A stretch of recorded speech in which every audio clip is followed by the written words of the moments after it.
Hello අයු බොහෝ වේවා කොහොමද ඔන්න අද මේ අපේ සුදුලුණු මේ තියෙන සුදුලුණු හොඳේ සුදුලුණු වගාව කිව්වට මේ පැල 24යි තියෙන්නේ මෙතන මේ ඒකට මේ මොනවද තනකොළත් ඇවිල්ලා ඒවට මේ පොහොර දෙන පළවෙනි දවස සාමාන්‍යයෙන් මේ මම ඔයගලන්ට කිව්වා සුදුලුණු වලට මම අලුත් මට සුදුලුණු අලුත් මේ කන්න බොන්න එහෙම නෙමෙයි මේ පැල සම්බන්ධව. ඉතින් මමත් සුදුලුණු ගැන මේ පාර තමයි ඉගෙන ගන්න කියන්නේ මගේ අත්දැකීම් ලබා ගන්න. ඉතින් මම හොයලා බලලා කියෝලා එහෙම දැනගත්ත විස්තර අනුව සුදුලුණු වවන හැමෝම රෙකමන්ඩ් කරනවා සුදුලුණු පැල ටික.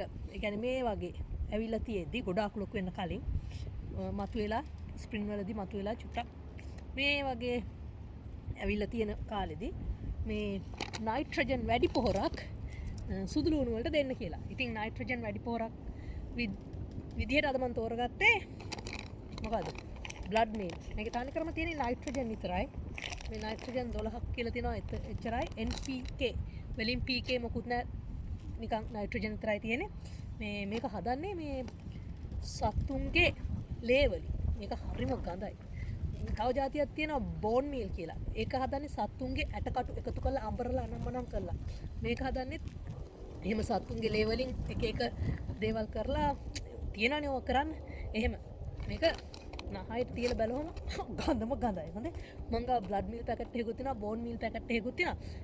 බ්ලඩ් මීල් බෝන් මීල් ගැන වෙනම වීඩියෝ එකකින් කියලා දෙන්න. බෝන් මීල් වලින් මොකද වෙන්නේ කියලා. අදට අපේ සුදුලුණු වලට පොහොර ටිකක් දාමු. ඉතින් මම තීරණය කළා බ්ලඩ් මීල් වල තනිකරම නයිට්‍රජන් තියෙන හින්දා ගොඩක් කටිය රෙකමන්ඩ් කරලා තිබ්බා මම කියවපු ආටිකල් වල එහෙම මේ බලපු වීඩියෝ වල එහෙම බ්ලඩ් මීල් හොඳයි කියලා සුදුලුණු වල මේ අවධියට ඊට පස්සේ ආයි සමයකේ මැද ඒ කියන්නේ මේවා ගලවන්න මාසෙකට විතර කලින් ආයි තව පාරක් ඇප්ලයි කරන්න කියලා තිබ්බා. ඉතින් මම අද පළවෙනි එක ඇප්ලයි කරනවා මේගොල්ලන්ට මේ මොනවද බ්ලඩ් මීල් ආසනයි මේ සුවඳට ගඳයි සුවඳක් නෙමෙයි එන්නේ. මෙන්න මෙහෙම තමයි තියෙන්නේ. කළුම කළු පාටයි. පේනවද? තාර වගේ. ඉතින් මේ බ්ලඩ් මීල් හොඳයි නයිට්‍රජන් මේ නයිට්‍රජන් වලට මේ කැමති භෝග තියෙනවා යන්නේ වලට හොඳයි. එතකොට කොළ ಜಾති වැවෙනවනේ නයිට්‍රජන් කියන්නේ. දැන් සුදුලුණු වලට හොඳයි. එතකොට රූබාබ් වලට හොඳයි. සලාද කොළ නිවිති කේල් කවුරුහරි ආව අපේ ගෙදරට ඔහොම ඉන්න පොඩ්ඩක්. ඔන්න ආයි ආවා යාළුවෙක් ආවා මේ පොඩ්ඩක් පොඩි විස්තරයක් දැනගන්න. ඊට පස්සේ එයා ගියා. ඔන්න මං ආයි ආවා මේ මොකද්ද අපි මොනවද බ්ලඩ් මීල් දාන්න කලින් පොඩ්ඩක් වටේ බුරුල් කරගන්නවා. මේ මුල් වලට මොකුත් හානියක් නොවන විදිහට තමයි කරගන්න ඕනි. මේ දැන් මම මේ පඬිතයා වගේ කිව්වට මගෙත් මේ පළවෙනි වතාව කිව්වනේ. පළවෙනි වතාව කිව්වට නෑ. නැත්තම් පළවෙනි වතාව නෙමෙයි අපි ෆාම් එකේ හැදුවා. ඒක සාර්ථකුන්නේ නෑ. ඒතකොට අපි දැන් මේ බ්ලඩ් මීල් අනම්මනම් ඕව දැම්මෙත් නෑ. මේ හරි නියමිත කාලෙදී ඒ ෆාම් එකේ හදන කාලෙදී ග්‍රවුන්ඩ් එකේ ස්නෝ තිබ්බා. ඒ හින්දා අපිට ඒව දාගන්න බැරි වුණා.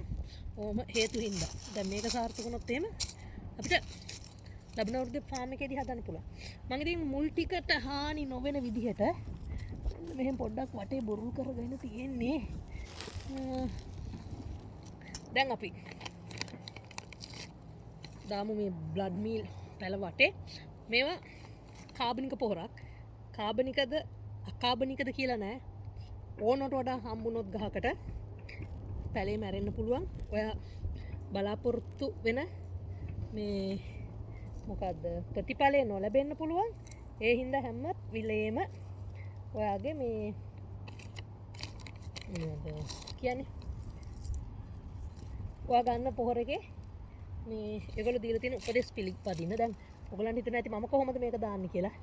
මේ මම දැන් මේ බ්ලඩ් මීල් බෝන් මීල් එහෙම පාවිච්චි කළා මගේ අතේ හුරුව තියෙනවා. මම දන්නවා මේ මෙන්න මේ ප්‍රමාණය ඇති කියන මේ ප්‍රමාණය මගේ ඔළුවේ තියෙනවා. ඒ හින්දා දැන් මේක මොනවද දැම්මට පස්සේ වට පොඩි දෙයක් කරන්න දෙනවා. පස්සේ එක සෝරි ගුඩුස් යනවා. පස්සේ එක මෙයා මෙහෙම මික්ස් කරන්න.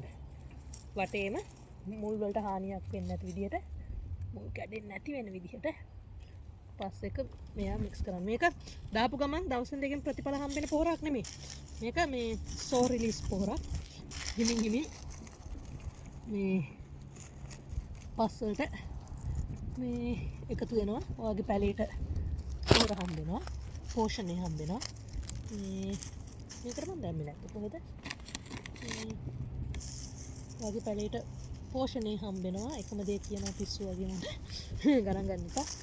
මේ මොනවද ඊට පස්සේ දැන් ආයි අපි මෙයාට පොහොර දාන්නේ කවදද?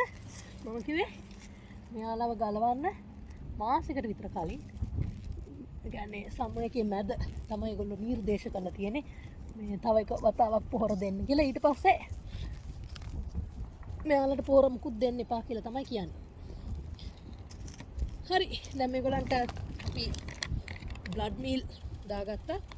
දැන් දාගත්තට පස්සේ මෙහෙම නිකන් තියනවද? කිසිම වෙලාවක ඔයා පොහොර දියර පොහොර නැතුව නිකන් කැට පොහොර.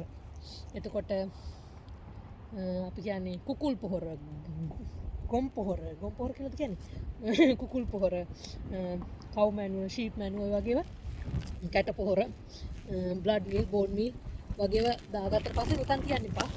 මෙන්න මේක කරන්න. මෙන්න මේක කරන්න කියන්නේ නැගිටින එක නෙමෙයි. මතක ඇතුව හොඳට වතුර ටිකක් දෙන්න. හරිද? එතකොට තමයි ඒගොල්ලන්ට පස් වලට ඊ වෙලා මුල් වලට උරා ගන්න පුළුවන් වෙන්නේ. එතකොට ඒගොල්ලෝ මුල් එහෙම බර්න් වෙන එක, පැලේ බර්න් වෙන එක, පිච්චෙන එක බලක්වන්න තමයි මේක කරන්නේ අපි. ටාන් ටඩාන්.